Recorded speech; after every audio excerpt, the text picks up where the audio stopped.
Okay, this is the Bunnings solar node. So you got the Bunnings light and flipped upside down. The battery sits in here. We don't need to cut any wires in here, so you can literally leave this plate. It's got a seal as well, so it'll be quite weatherproof. Weather resistant, not weatherproof. All right, I just wanted to explain something. So, okay, so this side here, if you've got it in this same orientation, this is for your solar. So this will go into your solar input on your rack whiz block. They come in a few different shapes and sizes depending on which model you get. And then on the right side, this is from your battery. So your battery goes into this.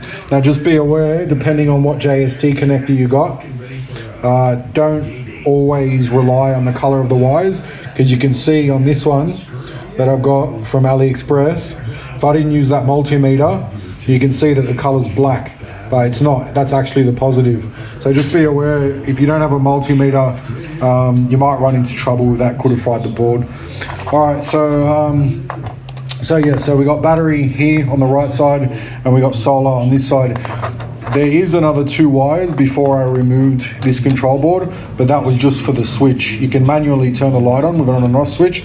So I've just snipped those wires. I'll probably put a bit of heat shrink over it, because yeah, we don't need that for this board. But essentially this is done. All I need to do is gouge out a bit of side, maybe with a soldering iron, just so I can run the connector through here. I'll then hot glue it, and this is basically ready to go. I've already flashed the firmware. Obviously you want to do all of that before you actually mount it inside. I've made sure everything's working, everything's configured. It's essentially ready to be set up as is. But yeah, I didn't really want to do a whole dedicated video on it. I'm decent at soldering, but I've never actually done a repeater build before.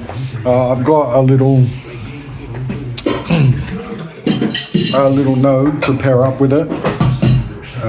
So yeah, pretty budget little thing, but I like building my own stuff. So yeah, I just thought anyone else that's building this light, it'd probably be come in handy to know that stuff. Anyway, cheers.